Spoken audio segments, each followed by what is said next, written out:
Hi, everybody, and welcome to tonight's Sidelines Unite team call. I'm just so excited to be with you. I'm Tammy Ray, and Regional Vice President with Arbonne, and we have a special guest with us tonight. I'm so excited. I have been excited since we planned this, and I can't believe it's already February 12th. It's already here.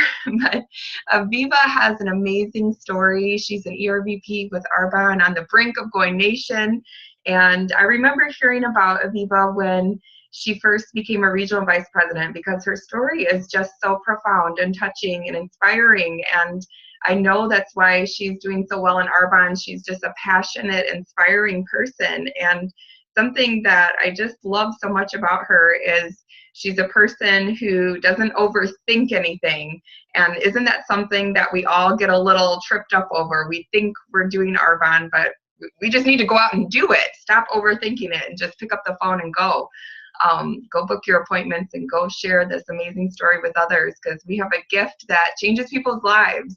And Aviva is someone that is evidence of that. So without further ado, I'm so grateful that you're here, Aviva. Welcome to our Sidelines team call. And this is like our school for network marketing right here, because we don't have school. We all learn from each other, and we just appreciate your time with us tonight. So you're going to have to unmute yourself. Can you? Oh, yeah, there. All right. I'm going to actually have to ask you to excuse me for a second. I have this horrible cold, and I just need to go get a tissue. Oh, go get a tissue. Listen to me. Give me 1 second. Tammy, say something amazing. No problem. So go ahead, prepare your questions. We're gonna hear Aviva's story, and then we'll have time for some questions at the end. So, oh, good. And Corey's here. I know she's gonna have some. So yes, welcome to tonight's call. And this is a time I just have to tell the story because, you know, I love it. No problem. About the sequoia tree and how the sequoia tree grows so tall, it lasts the longest, but it's not because it has deep roots, it's because the roots intertwine together. And that's what I see these calls doing. That's what I see us doing in Arbonne. We all pool our strengths together and we grow our team strong that way. So that's what this is all about. Thank you for being here, Aviva. We appreciate you. You're welcome. So yes, take it away. Yay. Okay. So Tammy and I are just starting to get to know each other, I guess, a little bit better. I guess we really know through, each other through Facebook. Some of you as well know me through there. But now you get to really know me. And, sometimes when you see people successful on Facebook, we forget that there is a story. We forget that they are doing the same thing you're doing, that they are getting the same no's, they are reading the same books as you, they have to work on the same skills that you do, and it's easy to forget that because you see someone kind of in the middle or towards the end of their story, which our story never really ends, of course. But there actually was this great quote, I forget what it was, I posted the other day, pretty much, don't look at somebody while they're in the middle of the story, look at them when they were in the beginning of their story. So I'm really excited to share with you my story. But of course, I kind of really want to share that fast because there are some great questions that Tammy has for me, and I'm sure that you do as well. So I really want to get to those because I want you to get off of this with skills. The point of this is not to be inspired, honestly, because there's so much inspiration in Arbonne that there's endless inspiration. So as much as maybe my story will touch you or you can connect with it, and I hope, and that's great, I actually really enjoy the coaching aspect in this business, which actually was something I was the most afraid of, I think, when I started. So my story begins almost 5 years ago, I think in like a day or two. It's my Arbonne-versary, technically speaking, but it's my Arbonne-versary month. Yay! Okay. I've been in Arbonne for about 5 years, for 5 years, not about 5 years, which is so crazy to say. And it's so interesting when I say that. All I think of is this person I was speaking to about this business, about joining this business this month. And she is a lawyer. And she was saying to me, I asked her how long it took her to become a lawyer because she was asking me about how long it takes to become successful, whatever. And she said 5 years. I said, well, I'm 5 years in Arbonne and I'm about to make the top promotion. Can you imagine if you just stayed in Arbonne school for 5 years and instead of graduating and having crazy student loans and debt and then having to go work for someone and give your baby to a babysitter and not have any time for yourself, and maybe you love what you do, but you know the benefits of network marketing and what we have to offer. But I said, can you imagine if you came out and you were making about, $20,000, $35,000 a month, whatever it is, as a national vice president?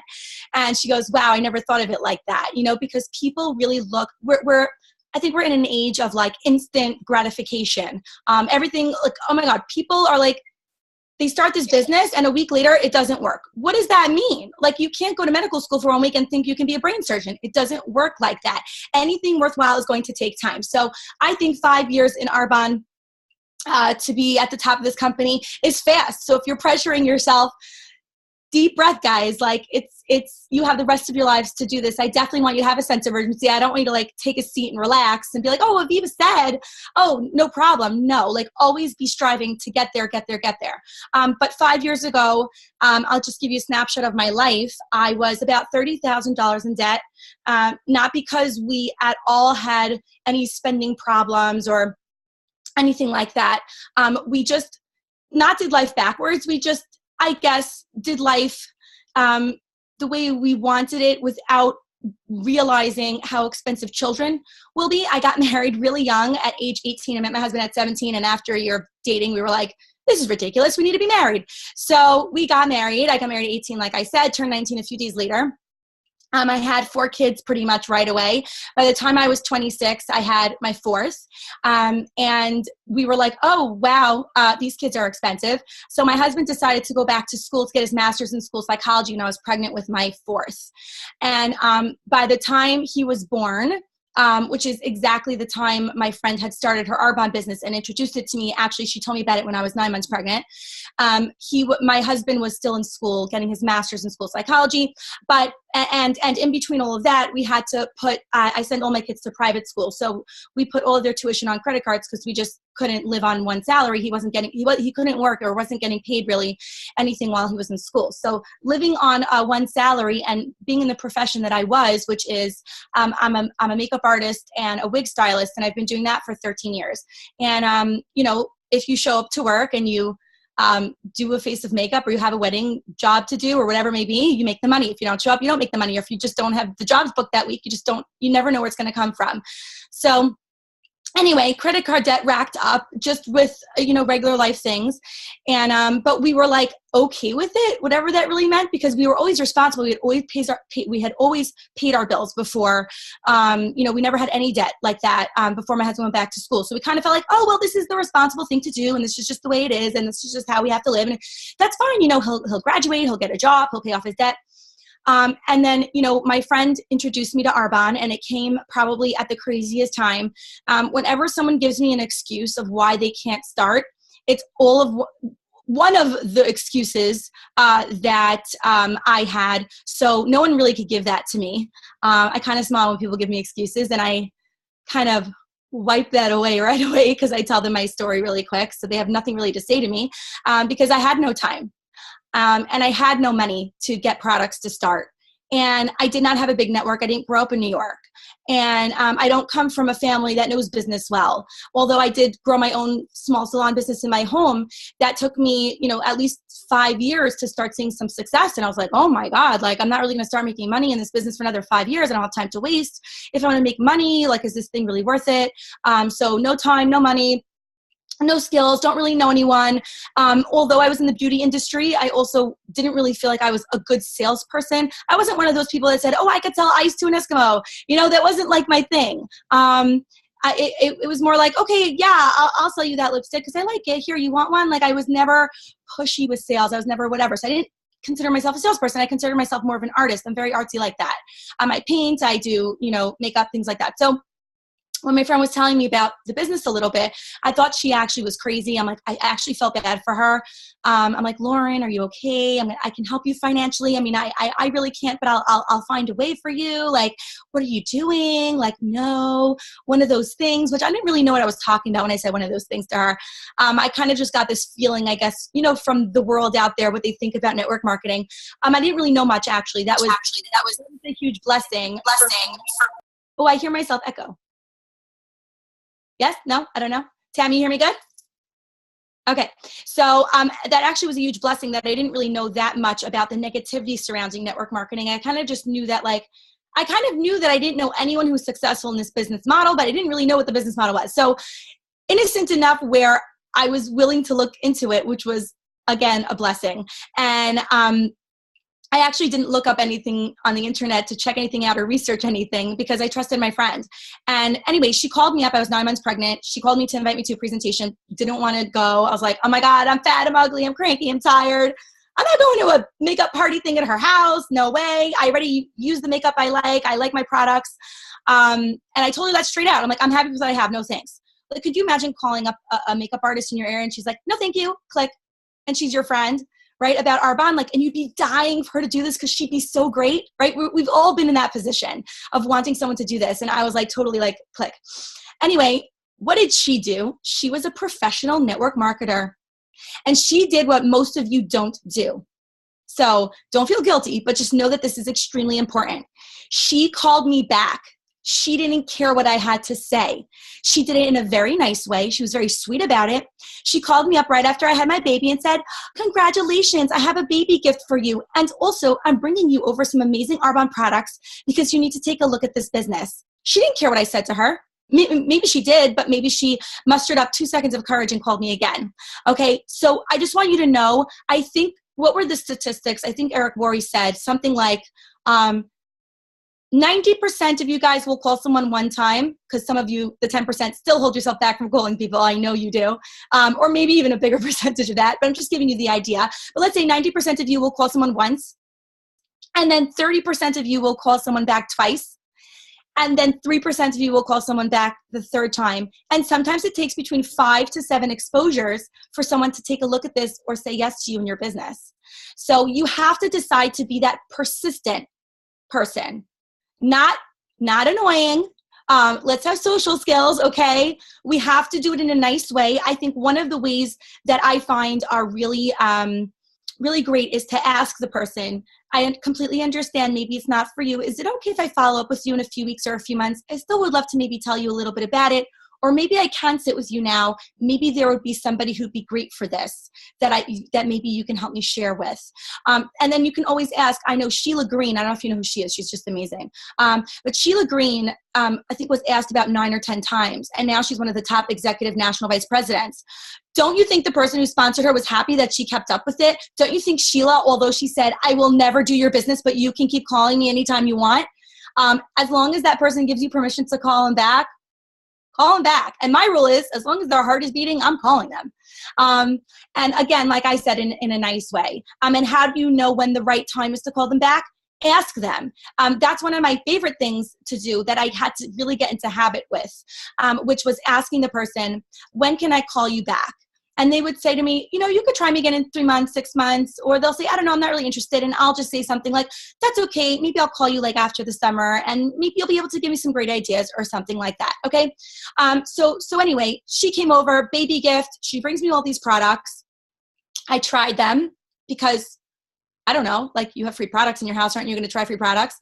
Also, but you know, I felt like, oh my God, she gives me these scrubs and makeup. I'm like, I don't even have time to go to the bathroom. I just had a baby. My baby was 2 weeks old at the time, but I actually really tried the products and fell in love with them. And then I said to her, and then I started asking her questions. And one of my main questions was, well, why would I want to do this and take away from you? Because if I do this, I'm for sure going to get customers because I'm really liking these products. I want to tell some of my customers about this. And she goes, no, that's not how it works. And then obviously we know how network marketing works, and I don't have to explain that to you, but, or if you want some coaching on wording on what to say to someone who says that to you, obviously we could do that another time, but I want to get through my story quick. So anyway, I sat with her and National Vice President, almost executive because of me, National Vice President Naomi Joseph. And she sat with me, and I actually sat with her for about 4 hours. I mean, I didn't even realize how much the time went by. And she really was great. She let me open up to her and tell her about where we were financially and how much I needed this. And I kept saying to her, this thing doesn't work. You're in big trouble. Or like I would say things to her, I remember like in my head, and I'm like, that sounds so rude. Or I said things to her like, I don't have time to mess around. I'm having my midlife crisis. I just had my 4th kid and I'm 26. Do you know what that looks like to have 4 kids in diapers? Do you know? And she's like, yes, I know. I have twins and I this and I that. But I think my main point to her was I was so excited but so scared at the same time that I would put time and effort into this and it wouldn't work. And of course, you can never promise anyone anything and there's never a guarantee. But I think that I saw something different. And I kind of left that night with like, I don't know, like lightning bolts in my body of like, this is something different. I just felt it in my blood. And then just a little tip for you. If you feel that you've had a great meeting with someone and you see that they're on the verge of saying yes to you, or that they get this and whatever, and this is one of the topics we want to talk about, which is not overthinking. And that's actually a personal, you should not overthink, but don't let that prospect overthink. And she called me the next morning and said, I have my lunch break. She actually, Naomi and Lauren, Naomi sponsored Lauren, my friend. And Naomi and Lauren had their lunch break that day. They actually both are speech therapists. They they used to work around the corner from where I used to live. I moved, thanks to Arbonne, I bought a house. Yes. Right. So, where I used to live, and, in a public school, and they called me during the lunch break. They said, we're coming over to talk to you. We want you to do this. And I said, yes, please put me out of my misery. I'm like totally Jacqueline Hyde here. Like, I shouldn't do it. I should do it. I shouldn't do it. I should do it. I even came home that night when I was speaking to Naomi, and I like busted my bedroom door open. And I said to my husband, I'm doing Arbonne, after I kind of like, sat with her for 4 hours and figured it out. And he goes, no, you're not. Get into bed. Let's go, good night. Because I'm the type of person that gets excited about something and then like forgets about it and throws it to the wind. Not even to be flaky, but this was something that I was up all night. Literally, it was like the covers like this, like my eyes, okay, like peeking through I couldn't even close my eyes. And I was like, what is this thing? And I woke up, or didn't really wake up in the morning. I was up all night, and I still wanted to do it. And I told him that, and he kind of really just didn't say anything. Because I had a few $1,000s of makeup already stocked in my makeup room. And he's like, why don't you sell that first? Like, he's a man, he's practical. Well, a lot of men, most men I think are practical, ABC 1, 2, 3. They're not really dreamers per se. Some of them are, but a lot of them are not. A lot of them, this has to make sense. If you say to a guy, I'm going to get a job for $10 an hour, that will make sense to them. You telling them I'm earning a free white Mercedes-Benz, they're like, okay, calm down.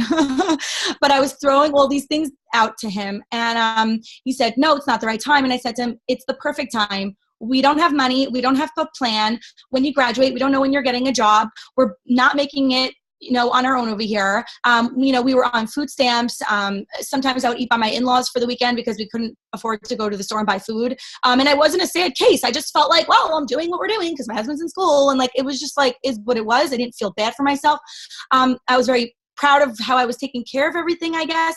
But I was delirious, or I was uneducated on what really is out there, or that there's another way. And once that hit me, and once I started understanding that, I was bugging inside, just bugging. So I knew I had to sign up. I knew I had to do this.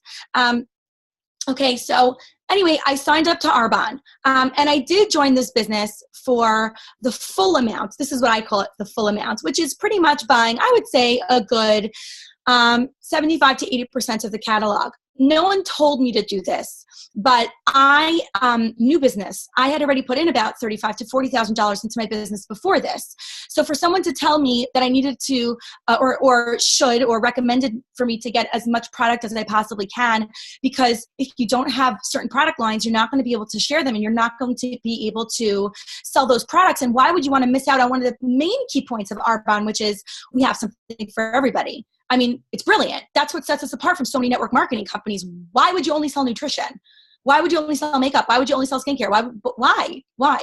So I got that. I understood that. And that was the part that definitely stopped me in my tracks. But luckily, my friend was really obnoxious to me when she came over on her lunch break, and she said things to me like, if you don't have $2,000 or $3,000 in your bank account to invest in a business that's going to make you millions of dollars, there's something financially wrong in your house. And therefore, you cannot do this small. You have to do this big, and you have to do this right. And I said to her, ouch.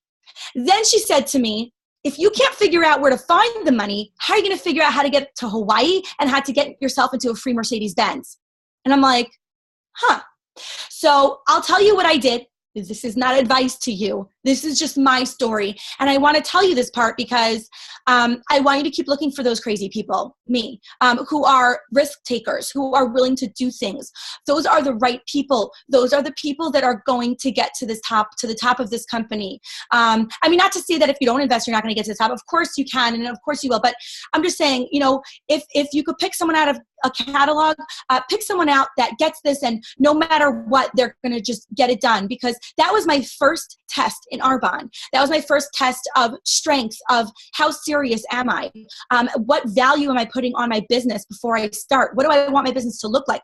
What kind of consultants do I want joining my team? What do I want my presentations to look like? What kind of people do I want to reach with my products? Things like that. So, and again, I think that I was a little softened up to it because I had already invested in business and I got that. Don't forget, by the way, if you're speaking to someone who's never owned a business before, doesn't know business at all, you need to give them time. They're really raw with understanding investing. They don't get it. To them, they just see a dollar amount or something scary that they can't do and they shut down. So it's not that they aren't a risk taker.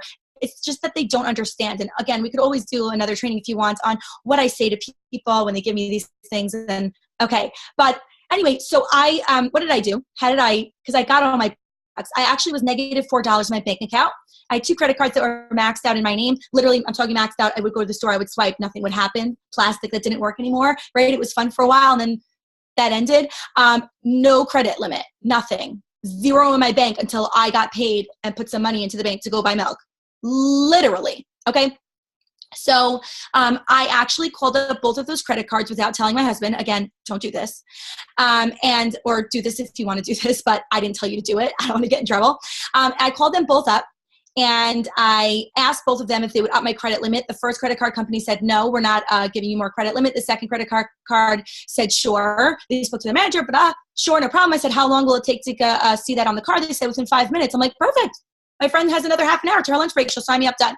Boom. She signed me up. She got me all my products. I closed my eyes. I ran to the bathroom for days. I was nauseous until my products came. And then once my products came, it was just like, well, there's no turning back now. And that was it. That was it.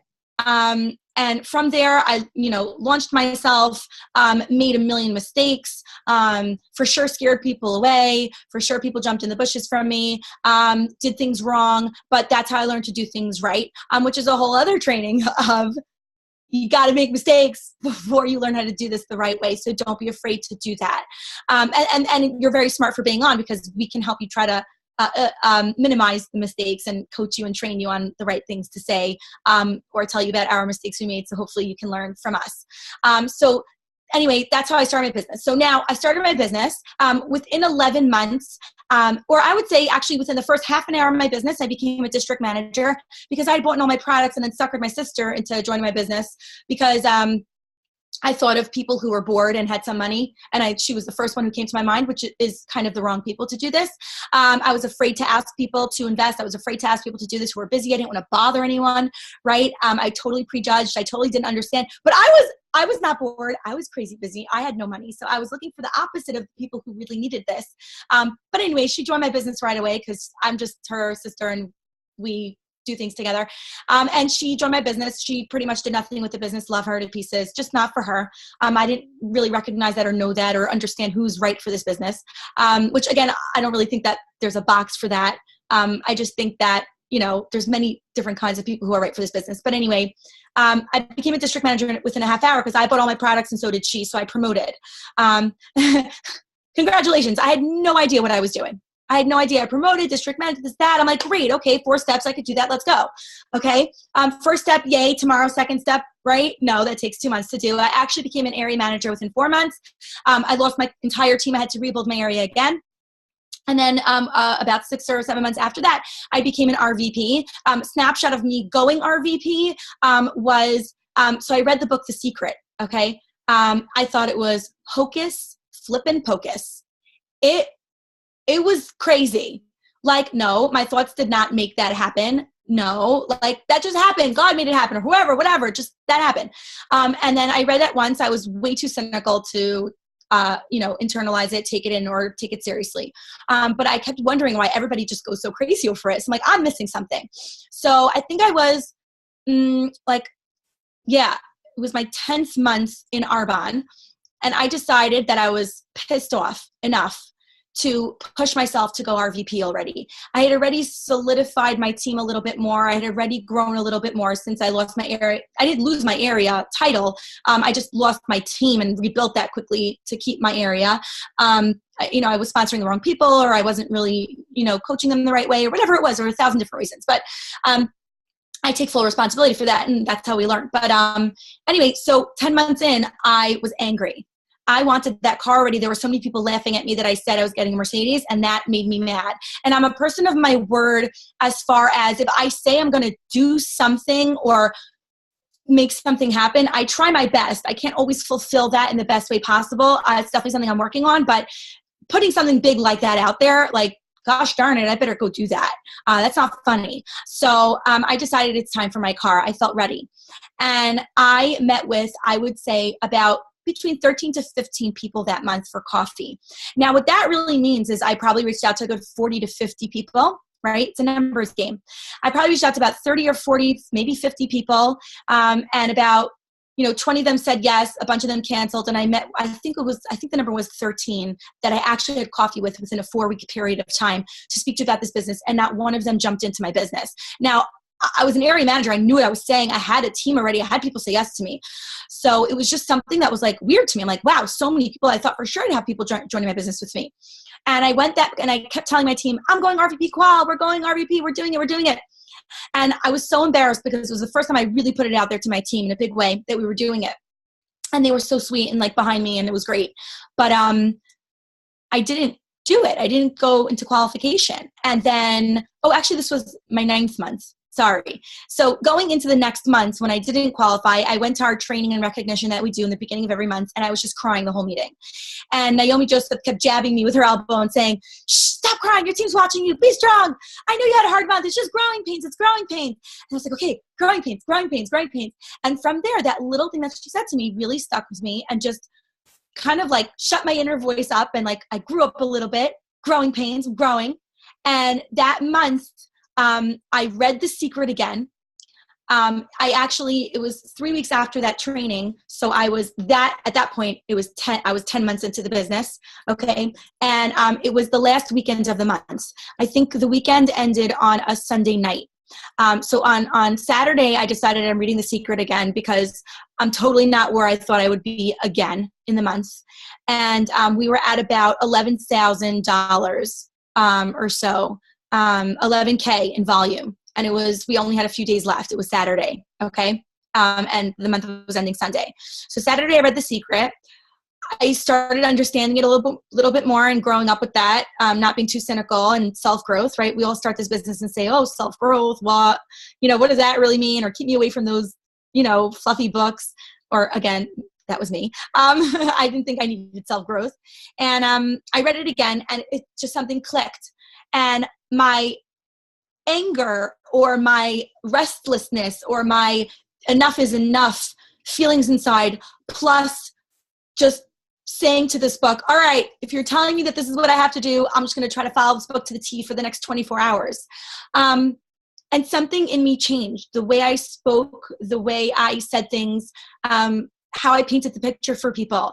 And I called back every single one of those people that had met with me, and 6 of them jumped into my business in one day, and every single one of them bought all of their products. So I did almost $30,000 in volume by myself, and we went into qualification for region, and I finished the next month in middle of the month because I had 6 new directs that I launched, and we finished with $72,000 in sales. So, yeah, that sounds amazing. And I guess it really is. But again, you have to understand that we use so little of our energy and so little of what we have in us every day. And it's not to beat yourself up about it. It's to realize how powerful you are, and that if you just really decide that you want to do it and you decide that you're just going for this with all your might, something is going to happen. And if it doesn't happen the month you think it is, it's just growing pains and it will happen. Just keep going. So that's my little RVP story. Still in RVP. Now I'm an executive regional vice president, just recently, a few months ago, promoted out in RVP. I actually had 3 RVPs on my team that left my business for various reasons. It was a very unhealthy team of mine. Actually, there was a period of time in my business where I was a year and 3 or 4 months into the business, and we finished 1 month with almost going nation qual, but I didn't want to. You sometimes kind of know when it's the right team or not the right team. And it was something that I didn't want to push for. So that's a little bit of my growth journey of, I guess a year and a half to maybe almost 2 years of this business was learning how to find the right region, I guess you could say. And then from there, it has been a huge journey of growth in order to become a national vice president. And Tammy was saying to me on the phone the other night when we were discussing what to talk about, she was saying, yeah, you can kind of muddle your way to DM area and even region, you can kind of fake it till you make it. But going nation is like for real leadership, for real activity. For real stuff. So becoming AM or RVP or whatever, that's just warm up. That's just practice. Going nation it's not about only if you want it. You can't do it without a team. You can't do it without developing leaders. You want to get to the top of this company. You joined Arbonne, I bet, not just to make a few dollars. I mean, and if you did, hopefully we're helping you expand your mind a little bit about what is possible for you and that you are capable. But, really, what I think is that, now almost being nation qual, last month we did the month before that we did $112,000, and we've been in limbo for a year of anywhere between 90,000 to 130 maybe, and every month is different. And last month we did over 140,000, and my teams are just exploding. So I know that we're there. Like we've been a nation already for a while. We just feel that, and I'm always like signing off on things to my team. XO, you're MVP, Aviva David, things like that. And I feel it, and I'm so relaxed about it. But yes, I'm on fire, and yes, I'm pushing myself, and yes, every day I'm doing. But there are just periods of time, that are up and down and up and down. And, you have to learn to ride the waves. And if you can, you'll just be fine. But now, this month, I think we're going to fly past. We are like, our numbers are crazy already. We've got a lot of incredible new people. There's another girl finishing. She went into qual for RVP last month. She's finishing now. She'll be finished way before the end of the month. That's really exciting. So we've got a lot of good stuff going down. So again, you might have just recently become friends with me on Facebook, or don't have Facebook, and that's okay, and don't really know me at all. But if you've been watching me and think I'm some super rock star, it's not. I'm just like you. I do the same things. I still get no's. I still get people saying the RE9 kit wasn't good for their skin, or they want to try a different product, or canceling on me for a meeting, or canceling on a presentation the day of, or things like that. That happens all the time. The same stuff you have, I have. Why? Because I live in the same world that you do. I don't have like different people in my world. It's not like that. So you have to just know that I'm doing the same things. All the VPs do the same things that the consultants do, that the district managers do, that the area managers do. We're just a little bit better at it. We've become more consistent at it. We've found our niche, or whatever you say. We've developed ourselves as who we are, and we're getting, we're always developing, and we're always getting better, and we're always striving for that. But that's kind of one of the things I think. I mean, I don't know if you want to ask me any questions more about my journey, or. Well, I'd love for you to share just a little bit on overthinking and comparing. Okay, so overthinking and comparing can kind of intertwine with each other a little bit. But so overthinking, let's talk about that first, which I was just saying before, whoever hopped on early, which I call thinkitis. Okay, so sometimes you can get off of these calls and, like I said, be inspired or whatever it is. And you can be inspired from listening to a SoundCloud, or, reading a good book, or whatever it may be. But that stuff should not be happening unless it's like late at night when you can't call anybody else. That inspirational stuff is great, and it keeps you going, and you learn from it. But really what you want to see in the promotions and the paycheck and the bonusing and the team growth is not going to happen from listening to this. This is great, and I'm so glad that you're on. But if you don't take this and then get off and then pick up the phone now to call somebody, the inspiration isn't as strong tomorrow, and then it's pretty much gone the day after. It just is. It's just the way it is. What's that quote?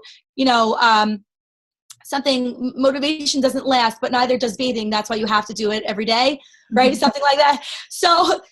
But it's really the truth. So yes, inspire yourself every day, but are you actually taking that and just overthinking about it and thinking, wow, what a great story. Oh, that was amazing. Now what? Are you going to share my story with someone that you think can connect with it? Because maybe you are just a consultant and you don't have the success I have to share. But don't forget that I didn't have my Mercedes keys to dangle at somebody at a meeting yet. I had to borrow people's stories.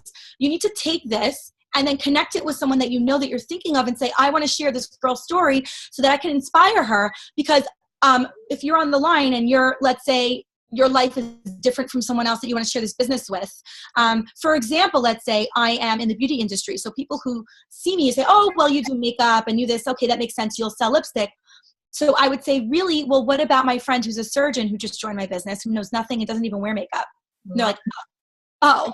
So yes, it's really great that you're on and you're hearing different stories and you're looking and you're listening and you're being a sponge, but are you applying that?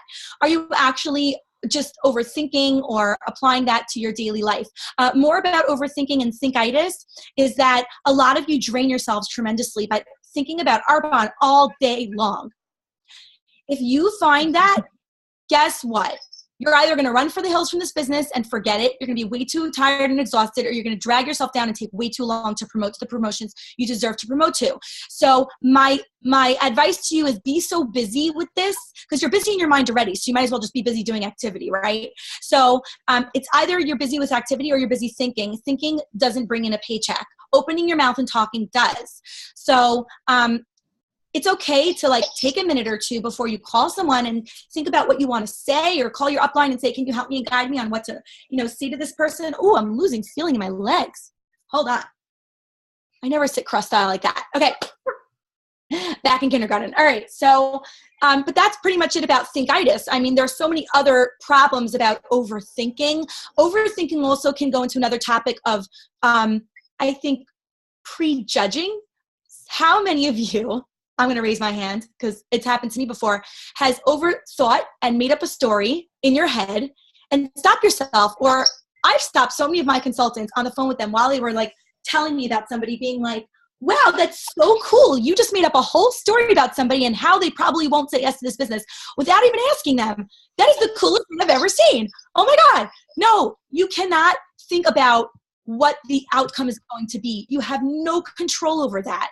You cannot think about what's going to happen. Well, first of all, by the way, if you're overthinking and then stop yourself from calling the person, right? Because really we stop ourselves from calling because either we'll sound silly, we're worried about what they're going to think of us, or we're worried that they're going to say no. I think those are the two main reasons why we don't pick up the phone. Okay. So number one, if you don't call people, especially on your chicken list, because you're afraid of getting a no from them, you just gave the no to yourself. So be more afraid of yourself than you are of the person on the other line, because you're totally sabotaging your own business. Okay. So really, again, like I said, you can't overthink. You never know what's on the other line. I don't know if you've had this experience about calling someone up and being completely surprised about their reaction, about how excited they were to sit down with you and how thoughtful it was that you thought of them. If you haven't had that, then you definitely maybe need to do some work on how you're approaching people. But again, so many topics we can talk about, right? Yes. But that's that of overthinking. I mean, we can overthink about how to do a presentation. You're going to have the best presentation ever when you just walk in there, rock it, talk about what you love and what you know, and just sit the hell down and enjoy the people there and talk to them about getting some orders and would they be open to presentations. Like, just get to know the people. Oh my gosh, you guys, you stand up there and give a perfect presentation. You'll be talking for an hour and a half. Everybody will leave. You will get no orders. I mean, what's a perfect presentation? I forget to say half the things I'm supposed to say, but I speak for really quick. I don't bore everybody there. I tell them about my story. I make it light and fun. If you're more of a shy person, that's okay. People don't join my business all the time because I'm not a shy person. They say, well, I'm not like you, right? Comparing. So if you're more of a calm, quiet person, maybe somebody there who's more calm and quiet and shy but dying to do this can relate to you. Don't be afraid to be you. There can't be me. There can't be more than one of me, more than one of Tammy, more than one of everything.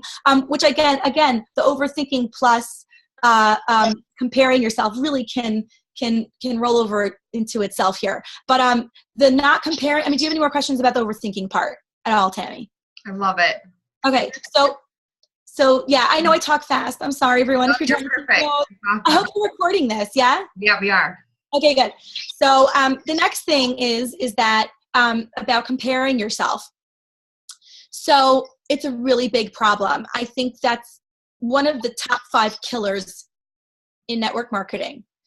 The reason why is because, like I said before, you're looking at me.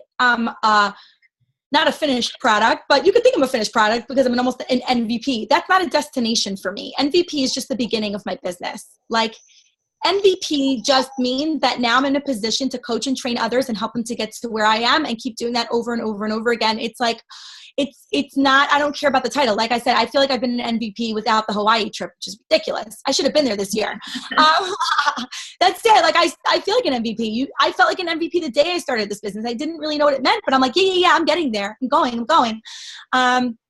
So about comparing yourself, it's okay to look at MVPs or VPs or anyone that you enjoy watching in this business and learn from them. And it's okay to want to glean from them and want to be like them, but in your own way. Mm-hmm. And there's a fine line between that. And if you're somebody that has a hard time reading between the lines, I've noticed this a lot just because I have so many people on my team. There are sometimes people that I say things to, and they're so black and white about it. They're so in this box. And what I mean by that is, it kind of sounds the same as like comparing yourself and wanting to be like them. I don't want to be like Debbie Neal, but there are so many things about her that I want to, learn to do. She's a machine. The woman is amazing on so many levels of persistence, consistency, oh my gosh, organization skills in her mind, how she speaks. So I don't compare myself, but I say, I want to be like that, so let me learn from that. Not I wish I was her. There's a difference. The I wish I was her or I'm not like that, oh poor me, is your self-confidence. Now, we all have self-confidence issues. Every single one of us. There's no one that thinks they are the best thing on the face of this planet.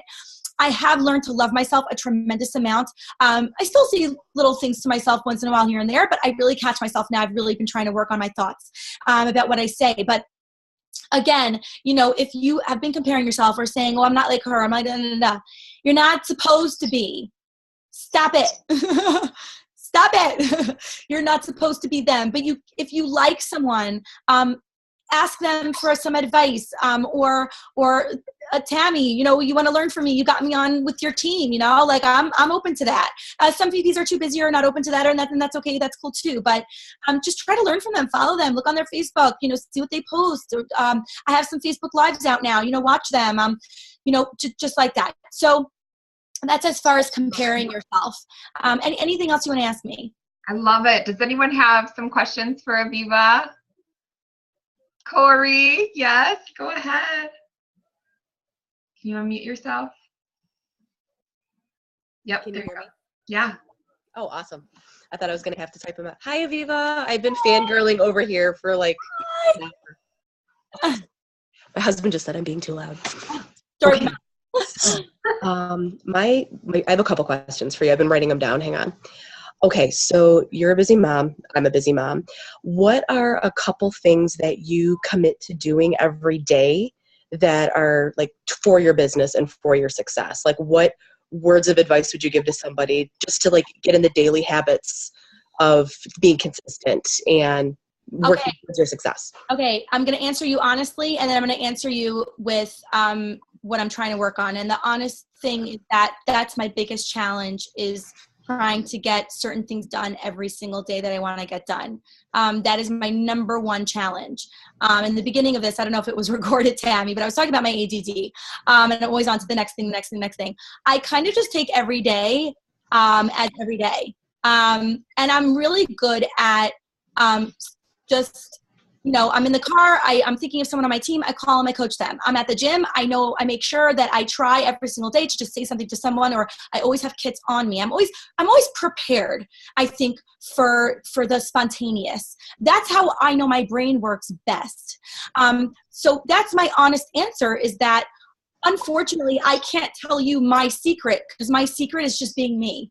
And you'll never be that. So, because you're you. So I don't know if that's like bad to say or good to say, or again, don't compare. There's no, I remember in the beginning of my business, I was like, hey, what's the secret? They're not telling the secret of what they do. What do these VPs do? I don't understand. They're not telling. It's just, I'm a whole big mess inside, but for me, that works. You're saying that you're going through your day, but you're prepared to meet someone. You're prepared to talk to people as they present themselves, present themselves to you. So you're prepared. Right. That's perfect. But my spontaneity works for me. That doesn't really work for everybody. So don't just try to be spontaneous if you're somebody actually that wants to prepare yourself or wants to sit down and make a list and tackle it. I do have my list. Oh, where's my notebook? Oh, my notebook's upstairs. But I have a list. I do consistently write things down. And I've been really good at keeping my notebook. That is something that took me so long to do. It took me over a year to learn to make business folders. It's just not me to be prepared, but it is something that I have been fighting myself inside to do. So now that I am prepared, I can be more spontaneous, but be professional at the same time. So if that kind of makes sense. So I'm so sorry that I can't really give you that, but tips that I will tell you on what you should do if you're somebody that really wants to follow a system, okay, or things that I have found that if you're somebody that really likes to just ABC, tell me what to do, I'm going to do that and just follow that. So it's this, and you won't, and don't beat yourself up because not every day is gonna look like this. Okay. Number one is self-growth. So I would say a good 10 to 15 minutes. It doesn't even have to be that much time. And my favorite time for self-growth is in my car. If I can't think of anyone to call, or I know that like, I just don't want to talk to anyone at that time or whatever. I always have CDs in my car. I have audios downloaded. One of my favorite ones. Oh my God, you cannot live network marketing without this, which is called the Success Principles. Jim Rohn. No. Thank you. Yeah. So, oh my gosh, right? We were talking to you about this, Tammy. Yeah, I forgot. So that's something that I like because when I pop it on, he could say 2 or 3 lines, and then I get a call from someone on my team or something, and I could just pick up. But I already learned something really quick for that day, and it's so amazing how 1 or 2 little lines can just fuel you for the day. So I definitely like to do a little bit of self-growth in the morning, just a few minutes, but I'm a very big believer in doing self-growth, reading, things like that at night when you can't call anybody anymore, right? Because we're not supposed to be thinking and be like, I listened to 5 SoundClouds today. That's very nice. You still have 0 on your website. Nada. Okay? So very good. Okay, great. So definitely some self-growth between 10 to 15 minutes, nothing crazy. The next, and you have to find what works for you. Some of you really love picking up a book. I'm very big on audio. It really works better for me. Okay, SoundCloud, if you don't have that app, download it. I love Donna Johnson's Go for Gold. Oh my gosh, amazing. There's so many different things you can learn from, okay? Endless listening, watching, YouTube's unbelievable. All right, the next thing that you should be doing every day is following up, okay? So, or if you have no one to follow up with because you haven't spoken to anyone yet, I mean, if you haven't really gotten started in your Arbonne business yet, maybe some people are new here. I hope we're not freaking you out, but just a little. I remember listening to a training call when I was new. I was like, what? I don't even know what half the lingo is they're saying. It's Chinese. Hang in there, girls. You'll and guys, you'll learn, I promise. Okay, so I would say definitely call 2 people to speak to them about this business. Now that might mean you have to call 15 people to speak to 2 people, but you need to speak to 2 people. Okay. You definitely don't want to be like, oh, well, I called 2 people. Did I do? No, got voicemail. Keep going. Takes 2 seconds to call someone and get voicemail. Keep going. Give yourself 15, 20 minutes to do that until you speak to 2 people. Also, just my tips about speaking to people. Again, this could be also a whole training. When you call up someone, when you're sitting there with your book and being like, okay, Samantha, whatever, right? And you're like, I'm going to call her. I met her at the gym a few months ago. I asked her for her phone number. I'm like scared to talk to her, but I see her every week and like we have some sort of relationship, whatever. I'm just going to call her today. I'm just going to have the courage. Aviva David said I have to call 2 people. I'm calling her. So you call her and she picks up. Shoot, she picks up. Darn it. Now what? Right? So what you want to do is make sure you don't talk too much. You want to make sure that you are just very straight and say, hey, how are you? I'm actually this. I wanted to tell you, and I love being very vulnerable and honest with people. I like to say I've actually been pushing off this call for a really long time because I'm really super nervous to speak to you, not because you're intimidating, but just I'm super scared to put myself out there. But I have this amazing business, and I'm really looking to grow it, and I was wondering if you can help me out. I want to tell you a little bit about it. Okay? So that is a very open, non-pressuring kind of a thing to say. And you know what to say. And if you're new and you feel like you don't know what to say, you know way more than you think you know. All you know is that you joined this amazing business with beautiful products and you would love a chance to sit down with this person for a cup of coffee. Are they open to hearing about an amazing opportunity that may or may not be for them? Now, many millions of things can happen on the other line with that person, but what your goal is to get them to sit down with you, or at least for you to present with them on the phone. You might want to utilize the three-way with your upline, or you might, if someone says to me, oh, just send me something to watch. No. There's no way they're joining your business by a YouTube that you're sending them. It's not happening. I don't know, maybe I'm wrong. I don't know, Tammy, how you train your team on what to do. But really, in the end of the day, if you send someone a link, the probability of them, first of all, actually listening to it is very slim. And even if they do listen to it, they're not joining those people on the screen. They're just some happy people on the screen who look all pretty from Arbonne makeovers and whatever, and an Arbonne ad of something. They don't get this. They don't get why you thought of them, and that, you want to work with them, and, that sincere compliment, and that, they're going to be joining your team. They better like you in some way or want to join you. So it's really not from these links. These links are great for more cold market, but also a last resort. Okay. Don't use it as a tool or a mask to cover up you being afraid to give your all and give your heart. All right. So that's that. And then let's say they don't want to hear about your business on the phone. What you can do is say, that's completely fine. I would love to anyway bring you in like a special goodie package. You're so sweet. I just want you to experience the products. What kind of skin do you have? Or are you open to any nutrition, makeup, or skincare? And most people will be, oh, sure, anti-aging, great, whatever. I would say a good 85 to 90% of people are okay with me bringing in a sample pack for them to try.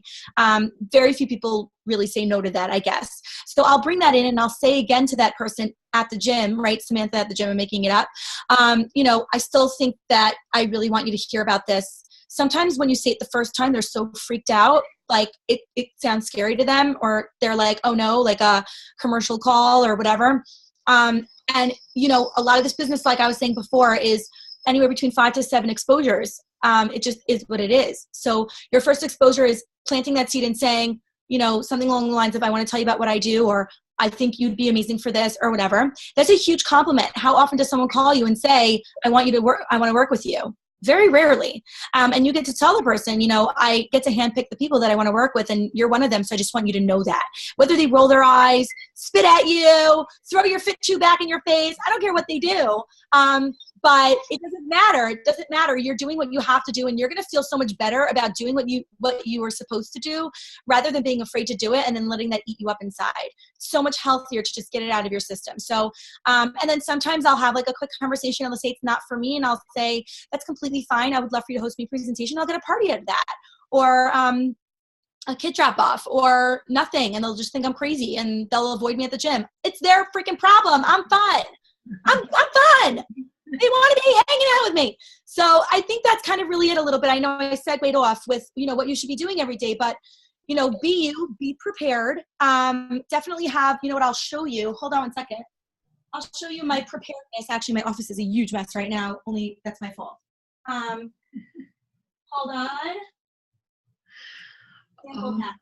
So my husband actually is almost a district manager, and I think he took all of my sample packs, but I have these like little clear slippy bags that I always usually have at least 5 or 6 prepared on hand, where I have like the sample packs of the chocolate vanilla protein shakes and the little mini mascara, the anti-aging. I put my business card in there, my EOA, and I have them just prepared. And I always have 1 or 2 with me in the car or whatever. And I, there are so many times where I was at somewhere and I brought someone to my car to give them something because I had started a conversation with them. So for you to remember to prepare and then to give it to them and whatever, when you hand someone immediately something and you got them excited about something, that immediate gratification that they'll have will help you immediately get that sale, or a few days later. If you wait until the next time you see them, it might be forever and ever, and then they're not really excited anymore, and then they already bought a mascara from somewhere else or whatever, and you've lost it. So being prepared helps a tremendous amount. And that's really, that's all this business is, honestly, picking up the phone and being prepared. There's really nothing else. I love it. Aviva, you have filled our cups. Thank you time for so any much. More questions, or we're done? I actually have to get off. I'm on a call at 9:30. We didn't hear anything about you. I was glad the whole time. I'm so sad. My team is probably like, we don't want to hear you anymore. You filled our cups. This was so amazing.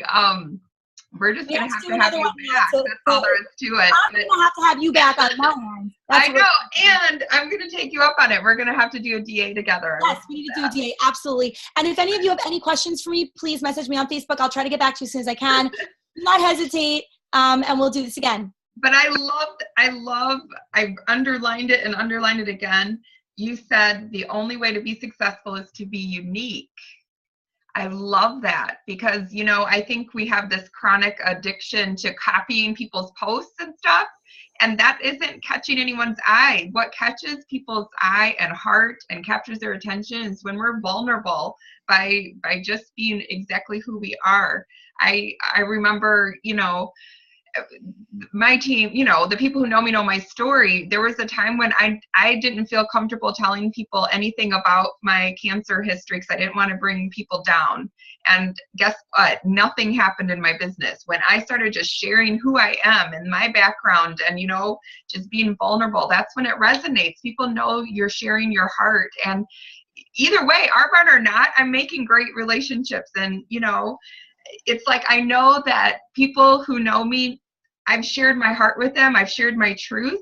And if Arbonne's for them, great. If it's not great, they still respect me for being exactly who I am. I'm not pretending. I'm not trying to push something. It's just, here, this is my life. This is who I am. Take it or leave it. And I think that's what you've captured so perfectly, is just being successful by being unique. And that's a huge takeaway. Thank you for all your tips. And yes, exactly, your great energy and for just blessing us with this time. Thank you. And we are all cheering for you. I know that MVP Qual is right here. It's yours. I love it. And thank you for reminding us of Success Principles and The Secret. Those are classics. Yeah. Oh, guys, we all need to sink our teeth into them. Arbonne Bible, yes. Yes. Go get that book. Thank you, guys. Well, love you so much. Thank you for being with us tonight. Bye. All right. We'll see you soon. Bye.